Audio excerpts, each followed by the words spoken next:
Mesdames et messieurs, bonjour. Les titres de ce journal. Journée internationale de la femme, l'événement après les allures de meeting politique, c'était ce samedi 29 mars à la Chambre de commerce de Brescia. Tragique accident dans une école de la province de Bergamo. Un étudiant de 16 ans, Abdoul Gaye, originaire du Sénégal et résident dans la fraction Massano de Caravaggio, est décédé le lundi 25 mars dans la salle de classe pour ce qui semblait être un banal accident. Lancement officiel de la première radio africaine en Italie le 6 avril prochain à Milan. À la Fabbrica del Vapore, Yoko Radio se dit être le porte-parole de la communauté africaine en Italie.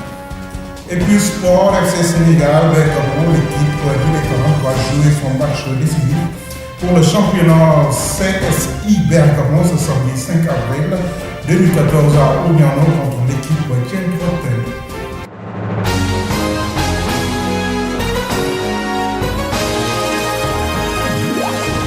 Mesdames et messieurs, bonjour. Donc, comme énoncé en titre, Journée internationale de la femme, à l'instar de toutes les femmes du monde qui ont célébré la Journée internationale le 8 mars dernier, les femmes d'Italienne ont commémoré ce samedi 29 mars à la Chambre de commerce de Brescia.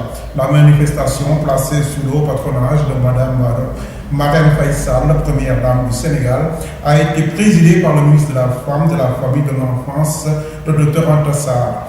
Il y avait aussi la participation de l'ambassadeur du Sénégal à Rome, Mme Badiane, du consul général du Sénégal à Milan, M. Matar Kouyaté, de Mme Touré Rokayaba, vice-consul à Milan, de l'administratrice du FES, Mme Baké, Mme Wad, assistante sociale au consulat du Sénégal à Milan.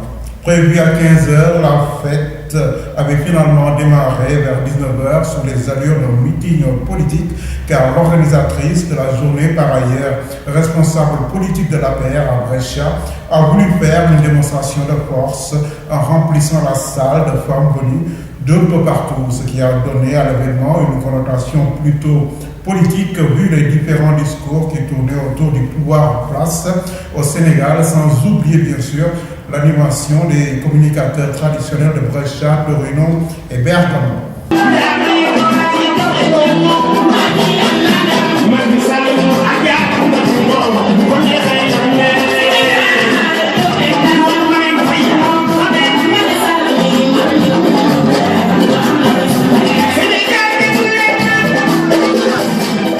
Les allocutions ont été ouvertes par le vice-consul Mme Okayaba Touré, qui est reconnu sur le rôle primordial que jouent les femmes immigrées. Nous l'écoutons.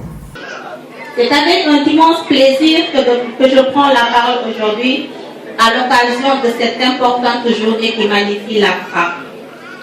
Il me soit permis avant toute chose de souhaiter à notre honorable ministre de la Femme, de la Famille et de l'Enfance, Mme Anta Sarr, à l'administrateur du FES, Mme Nakamba Guessam, au président conseil spécial, M. Sémou Diouf, distingués autres et délégations qui les accompagnent la bienvenue sur le sol hospitalier d'Italie et de les remercier les uns et les autres pour avoir privilégié à leurs multiples occupations ces rencontres d'aujourd'hui pour être à nos côtés afin de poser une pierre supplémentaire à cet édifice qui est la célébration de la Journée internationale de la femme.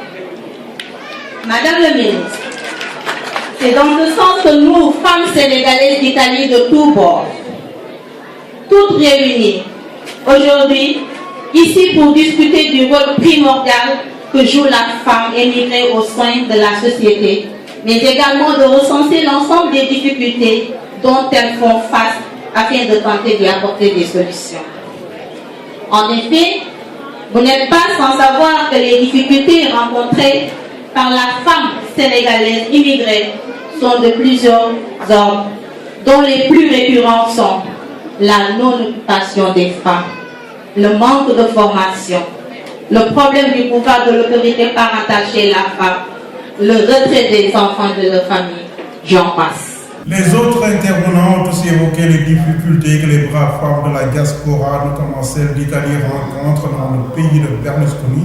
C'était à Madame le ministre de la Femme, de la Famille et de l'Enfance de clôturer en rassurant la salle et en promettant aux femmes que le président Macky Sall et la patronne du gouvernement sénégalais, Madame Mimi Touré, prendraient en compte leurs préoccupations Notons que le fait majeur de cette journée internationale de la femme a été sans nul doute la remise symbolique au chèque de 150 millions de francs CFA, environ 300 000 euros, qui représente le montant que le président Macky Sall a alloué au financement des femmes d'Italie. Le chèque a été remis par l'administratrice du FES, Mme Baké, au consul général du Sénégal à Milan. Rappelons que la date de clôture des dépôts pour le financement des projets de femmes initialement prévue le 31 mars avait été avancée au 25 mars par un communiqué du consulat. Une décision qui a fait couler beaucoup d'encre. En effet, dans un communiqué qui nous est parvenu, la FASNI, la mère des associations de la Lombardie et sentinelle de la défense des intérêts de la communauté sénégalaise d'Italie, a énergiquement condamné cet état de fait qu'elle qualifie de tentative de violation des droits des Sénégalais d'Italie. Finalement, la journée internationale de la femme a été célébrée dans le calme et la sérénité, contrairement à ce que pensaient beaucoup sur un éventuel gâchis de la fête par des procarim et autres. Et puis, tragique accident dans une école de la province de Bergame, Abdoul Gaye, originaire du Sénégal, mais vivant dans la fraction Mazano de Caravaggio, un étudiant de 16 ans, est décédé le lundi 25 mars dans la salle de classe pour ce qui semblait être un banal accident. Selon les informations en notre possession, le garçon, inscrit en deuxième année de technicien électrique professionnel à l'Institut Mosali, se baissa pour ramasser un objet au sol et s'est cassé le cou, battant la tête contre le croupier. Il s'est ensuite levé et a commencé à chanceler, puis tombant en claquant la tête contre le radiateur. À partir de ce moment, il a perdu connaissance. Tout était ensuite inutile.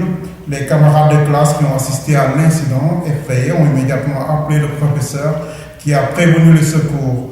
Vers 12h20, Abdoul a été amené à l'hôpital le plus proche avec le code jaune, mais un peu de temps après, il mourut.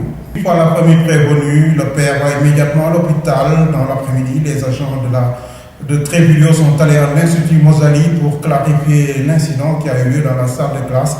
Rappelons que les parents d'Abdoul vivent en Italie depuis 27 ans et ont 3 autres enfants. Son père, Mamadou Gaye, 49 ans, est un marchand ambulant de vêtements, tandis que sa femme, Koumba Diop, 42 ans, est une femme au foyer. Abdoul était le deuxième fils et aurait eu 17 ans en novembre. Malheureusement, pendant l'incident de classe, a tronqué sa vie. Et puis, lancement officiel de la première radio africaine en Italie. À la Fabbrica del Vapore, Yoko Radio se dit être le porte-parole de la communauté africaine. Il va donc présenter son programme en direct ce dimanche 6 avril 2014, un événement qui sera rehaussé par la présence des artistes de la communauté étrangère ainsi que des personnalités du pays. Selon Baïdouf, l'intégration signifie enracinement à partir de nos meilleures valeurs culturelles d'origine, mais aussi ouverture à celle du territoire où nous vivons. La mission de cette radio, selon le directeur de Yoko Radio, n'est pas de déchirer les rires d'Anania sur les murs de Milan ou de Rome, mais de parler de la communauté africaine et de notre continent d'une manière ou d'une autre. Et puis pour clore ce journal, on va parler de sport. FC Sénégal Bergamo, l'équipe dilettante va jouer son match décisif pour le championnat CSI Bergamo ce samedi 5 avril 2014 à Ognano contre l'équipe Tientro Tendé. En effet, l'équipe sénégalaise classée en tête du championnat devra conforter sa place de leader par une victoire.